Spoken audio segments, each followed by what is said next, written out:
to one and all present here. I am Razin Afsal, and today, June 26, 2026, we stand here for International Anti-Drug Abuse Day. In association with the Vimukti Mission, we are dropping the lectures for a live open panel discussion with our own peers. Let's welcome our panel delegates. My name is Azahela and I am from class 7th. I am Huda Sabrin from class 8th. I'm Seyhan from class 9th. I'm Amna Mariam of class 8th. I'm Fatima Nashwa of class 8th. I'm Krishna of class 10th. I'm Fatima Zahra of class 9th. I'm Hina Ali of class 10th. Let's start from the very beginning so that we are all on the same page. So, what is substance abuse? Substance abuse is the harmful or hazardous use of alcohol or drugs that negatively impacts your health, work, relationship, or safety. It includes misusing prescription medication, consuming alcohol excessively in a way that causes damage to yourself or others.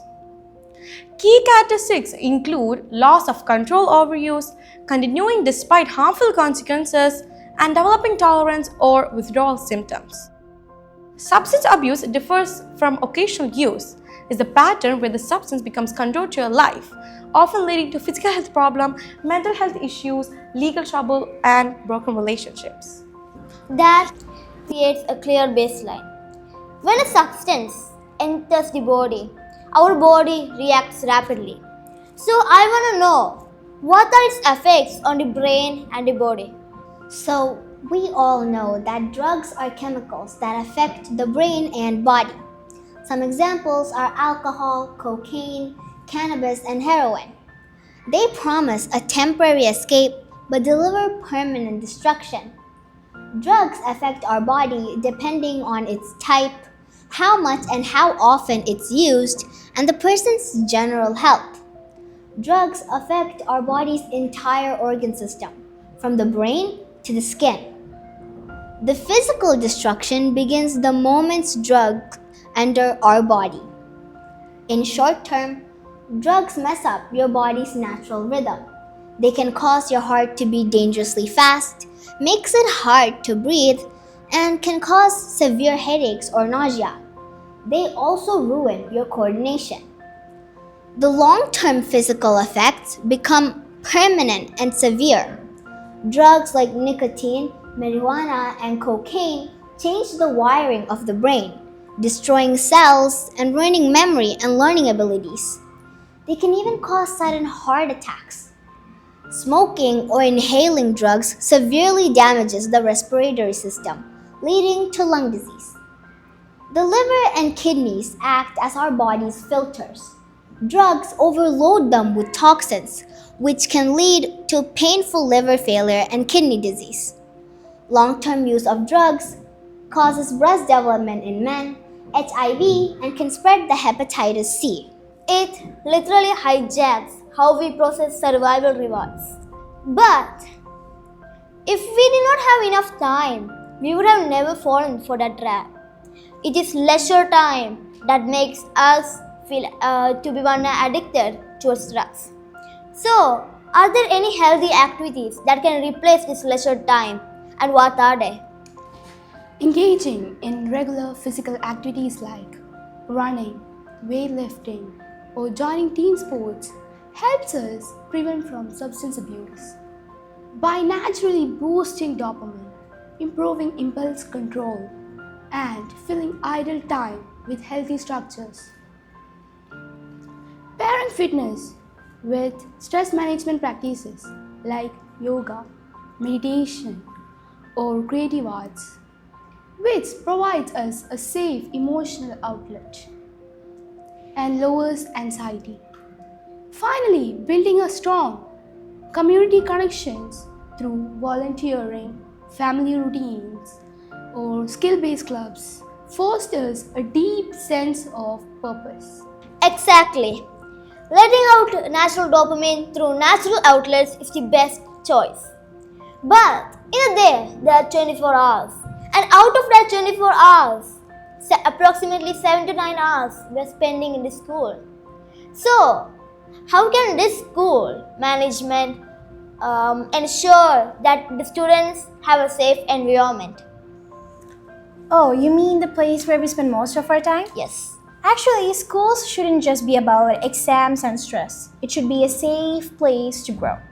So teachers have a big responsibility to notice if a student is feeling lonely, stressed, or left out.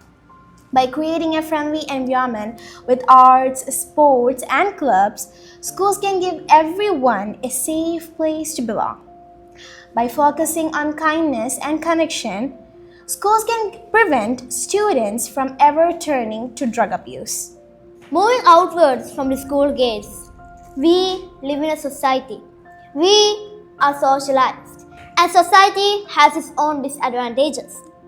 So, in a society, misinformation may spread fast. So, I want to know what are some misinformation or most commonly known as myths about drugs? Well, a common myth is that drug users can stop using drugs whenever they want.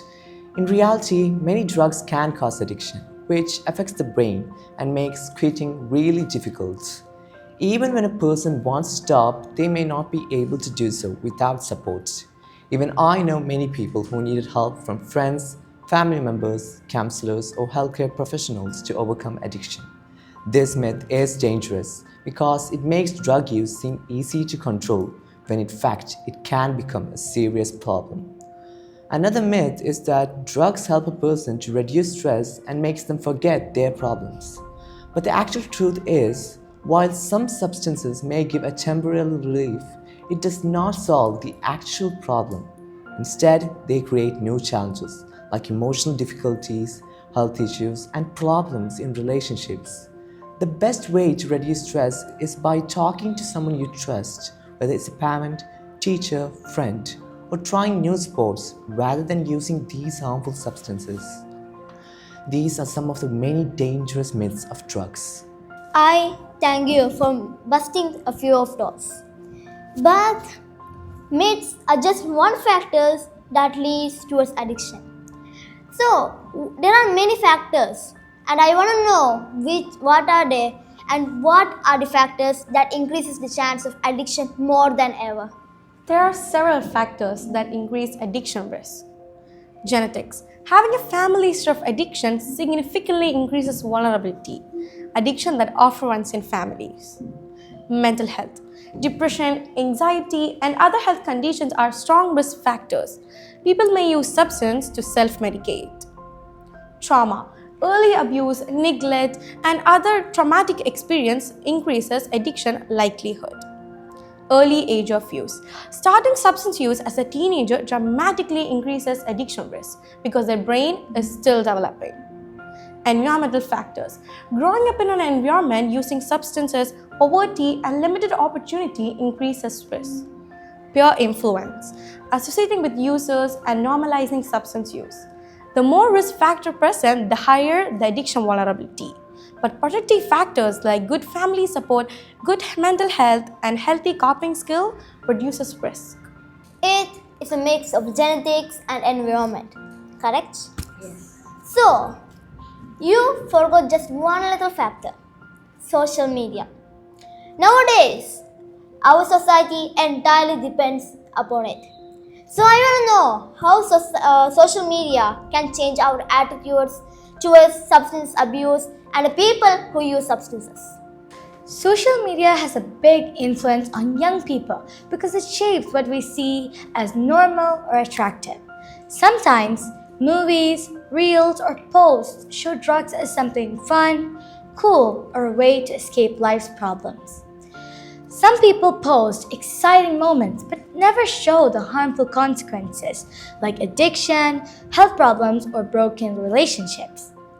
That's why repeated exposure to such content can make teenagers more willing and curious to experiment with drugs. But social media can also be used positively. It can spread awareness, educate people about the dangers of drugs, and of course, share more stories of the recoveries and inspire young people. So it's we students who have to think critically about what we see online and not believe everything blindly, which will keep us safer. social media does filter out those ugly background things. But as we have dived to the depths of the subject, it seems that one of our audiences wants to ask something. So let's hear what she has to say. What impact does it have on family relationships? Actually, families often become the silent victims of addiction. When a person becomes addicted to drugs or alcohol, they may neglect responsibilities, break trust, and behave unpredictable. This can lead the family members to experience stress, anxiety, disappointment, and emotional pain as they try to cope with the situation. Communication may often break down, leading to arguments and misunderstandings. In some cases, drug addiction can also lead to financial troubles and even domestic violence, which further destroys a relationship. Strong family bonds are created on the basis of trust, respect, and support. But substance abuse can destroy all of this. Addiction teaches that when a person is struggling, no one in the family remains untouched, which means that even though it is the one person using the drugs, it can affect the whole family members adversely. Broken family ties are the ones that hurt the most. But we are students, and I guess even students have a role in something, right? So I want to know how we students can build a drug-free society in this world. As we all know that students play an important role in creating a drug-free society. And what they can do is that they can educate themselves about the harmful effects of drugs, make responsible choices, and encourage their friends to stay away from these substance abuses. By participating in anti-drug campaigns and promoting healthy lifestyles and being a positive role model can create a safer and a healthier community better for tomorrow. Students do have a role in society, you are saying. And it's exactly correct. Because however we are students. We are the future generations, and we are generations which can control the future. So, how much ever you talked, your talk opened up a new space, a new subject, I may say. So, as you were talking about students, in the back of my mind, I was just thinking about something. So, somebody from here told that healthy activities can prevent substance abuse. So I want to know how those healthy activities you mentioned, like sports, arts, and hobbies. So how can they prevent the substance abuse? Actually, how? Involving in sports, arts, and hobbies significantly reduces health and social risk by lowering stress hormones. Sports, arts, and hobbies reduces major risk by keeping our body, mind, and social life healthy. Doing active sports strengthens our heart, lowers our blood pressure, and triggers our happy brain chemicals who fight against stress and anxiety. Doing creative activities like painting, crafting drops our stress hormones, which protects us from harmful diseases caused by worry. Finally, joining in teams or clubs will help you to interact with other people so you do not feel lonely. So no need of escape. Exactly. What you said was 101% correct. But we are students. And we students can never believe whatever somebody says. So we have to always check if something is correct or a misinformation. So how do we students verify these informations? In today's digital world, information spreads quickly, but not all of it is accurate. Students should always check whether information comes from a reliable source. For this, they can consult with parents, teachers, counselors, or trusted healthcare websites, rather than relying on rumors or social media. It is also important that students compare information from different sources so that they can find evidence before accepting a claim as true. By doing so, students can separate facts from myths and make the right decisions. You know, in a world full of information, the ability to distinguish a fact and a myth is one of the most important abilities a student can have. Fact checking may take time, but it always pays off. So, when a student gets addicted to drugs, the crisis spills over their lives. So, how does it affect the students' academic performances and progress? Well, substance abuse can have a serious negative effect on academic performances. Schools are places where knowledge, character, and dreams are built. But addiction interferes with the very abilities. Drugs and alcohol can impact the brain's ability to concentrate, remember information, and make good decisions. As a result, students may struggle to understand lessons, do their assignments, or perform well in their examinations. They may begin missing classes, lose interest in learning, and gradually they'll disconnect from their goals. Drug addiction can also lead to increased absenteeism, lack of motivation, and disciplinary problems at schools or colleges. Well, the real loss is not only the poor academic performance, it is the loss of confidence and the belief that the future is still worth working for. A drop in grades is usually the first visible sign. So, we know that stress is one of the factors that increases the chance of addiction. So, how can we students reduce it effectively? To manage stress effectively, students must shift from reactive to proactive by focusing on three core areas: time management, physical health, and mental grounding. Firstly, use micro deadlines. Break massive projects into tiny daily tasks to stop procrastination before it starts. Secondly, protect your body. High amount of caffeine and low sleep will create a biological state that mimic panic.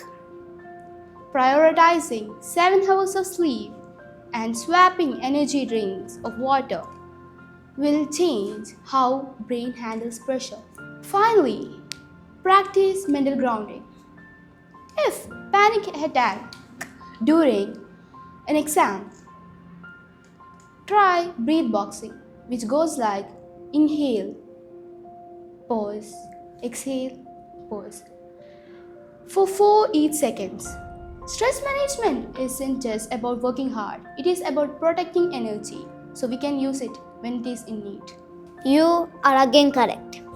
But not just students, all young people may need help when stressed. So, I want to know, from where can young people seek help? The fact is that young people still hesitate to seek help from others.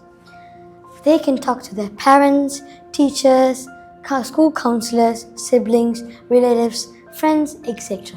Because these people can understand and guide us through our difficult times. And the thing is that, remember, seeking help as early as possible can prevent the problem from being more serious and helps to take better decisions for the future. Well, till now we have been talking about students and children. But why us? Why not adults? Why not elder people? And why not children below the age of 12? I mean, why only teenagers? Why are teenagers always particularly vulnerable and attacked? Teenagers are particularly vulnerable for several key reasons. Brain development. Their prefrontal cortex, the part responsible for decision making, impulse control, and evaluating consequences, is still developing until the mid-20s. This makes teens more likely to take risks without fully considering danger. Peer pressure. The social belonging is crucial during adolescence and friends heavily influence choices. The desire to fit in can override good judgment. Mental health. Teens experiencing depression, anxiety, or stress may have turned substance use to self-medicate. Curiosity and identity. Adolescence involves exploring identity, pushing boundaries, which can lead experimentation with drugs or alcohol. Access.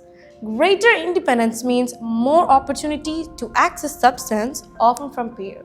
Clear view out there. The human prefrontal cortex, simply the part of the brain that calculates risk, isn't fully developed until age 25. That creates an inherent biological gap in which impulse can easily override logic. But remember those myths we have been busting a bit earlier? Why bust them? Why are we going against the myths? Dangerous. Okay, you say it's dangerous. So, why are those myths dangerous? Well, the myths I have mentioned earlier are dangerous because they create a false sense of safety.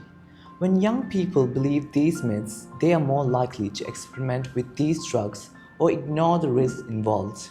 Misinformation can lead to poor decisions and prevent people from seeking help when they need it the most. Myths hide the truth and put lives at risk. Great. Now that we have known about myths, we have talked about myths, and we have even busted a few, and now we know how dangerous they are. So, moving on from myths, there is another factor. Yes, it's peer pressure. So, when a student is cornered by his peers, how can that student actually resist negative influences? Well, students can protect themselves from negative influences by making confident and informed choices. First, they should learn about the dangers of drugs abuse and understand how it affects their education, health, and relationships. Second, they should make good friends who encourage positive behavior and always avoid situations where drugs may be present. Students should learn to say no firmly and confidently when offered drugs. Involving in sports, arts, reading, or other hobbies can make students forget their pressures and reduce the negative influences. Most importantly, if any student or teenager feels worried or pressured, they should talk to teachers, parents, or trusted adults. That makes confidence, education, and a strong support system that will help any student or teenager resist the negative influences of drugs. Yeah, saying no. Just saying no is the ultimate exit strategy. But there's just a single problem. We are not only in school, we are in other places as well, especially our homes. So, everyone tells that parents know their children very well, and parents are the ultimate earthquake retaliators. So, what role do parents have in prevention of these substance abuse? Okay, so see here, prevention always starts first at home. So parents are the first line of defense. But this doesn't mean being super strict or scary. It means openly talking with their kids. It also means listening without getting angry and making home feel a safe place. Remember, when a young person feels loved, valued, and heard at home, they won't look for an escape somewhere else. So they should notice small changes in their child's behavior, like if they suddenly became quiet, lonely, or stressed. In short, parents have a big role to prevent drug abuse from their kids by just simply being there, listening to them, and making sure that their kids know they are never alone. Well, that was correct. But we live in a generation in which teenagers tend to listen to their friends over their parents. So, how do friends influence in decision making of others? Well, friends can have a strong influence on our decisions, especially in our teenage years. Sometimes people or teenagers especially use drugs because they want to fit in, avoid being left out, or to impress their friends. Sometimes, if a person in their friends group uses drugs, it can promote the belief that drug use is normal or harmless. But good friends can have the opposite effect. They encourage good behavior and help others in their friends group to make better decisions. That's why making the good friends is the best or the most important choice you can ever make. Because true friends will never push you or pressure you to do something harmful, and instead respect your decisions by correcting you when necessary and help you stay safe. Well, talking of friends, I just noticed someone in the audience who is urging to get up and just ask something. So let's give him a chance. My question is, how can friends support someone who is facing by challenges? And yeah, friends can support someone who is facing challenges by giving them emotional support. And they can give that by listening to them, understanding them, guiding them, and encouraging them that they are not alone. And they should stop judging and criticizing. They should encourage them to seek help when needed. Now that the audience knows it, I dare say they would do it, right? So, we have been talking about physical health for a long time and it's getting a bit boring. So I was just thinking, what about transitioning from physical health to emotions? Yes, drugs do affect emotions. So I want to know how it affects our mental health. Well, there are different ways drugs can affect your mental health. For some people, taking drugs can lead to long-term mental health problems. Regular cannabis use can increase your risk of anxiety or depression. Stimulant drugs can make you feel paranoid. Cocaine, a type of stimulant, can make previous mental health problems reoccur and trigger psychosis and schizophrenia. Ecstasy users can experience memory problems. Hallucinogenic drugs such as magic mushrooms can make any mental health problem worse. They can make you feel, say, detached from your surroundings and cause flashbacks, which can be distressing or frightening. They can make people act aggressively towards their family and friends, which, as you can tell, is very unpleasant. It is terrifying how a simple chemical shortcut can ruin the mind's peace. But it ripples forward. So, when caught in a cycle, a student's career, opportunities, and life goals may be damaged. So, how do they affect these things? It can have a serious negative effect on education. Obviously, it can affect the future. One of the most painful consequences of drug addiction is that its effect on future goals. Every person has dreams. Some dreams of serving the people, protecting their family, or making a change in this world. But drugs can shift a person's focus away from these goals. Instead of working for tomorrow, they become trapped in the needs of today's. Opportunities disappear, talents remain unused, and years that could have been spent building a future are often spent fighting dependence. Over time, the gap between a person's potential and his reality becomes wider, which makes it difficult for them to build a future that they have once dreamed of. One single mistake can derail years of hard work. So, in the medical science, it states addiction as a chronic brain disease.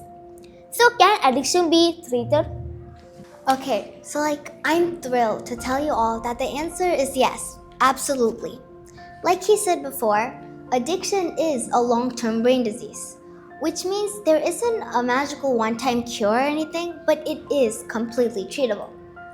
Effective treatment requires a combination of medical detoxification, behavioral therapy, counseling, and a strong, compassionate support system from family and friends. But remember, recovery isn't the same for everyone, and it isn't a smooth road. Knowing that recovery is possible is always vital. But to end this session with, let's just think at the grand scale. So how can communities work together to promote awareness about drugs and substances?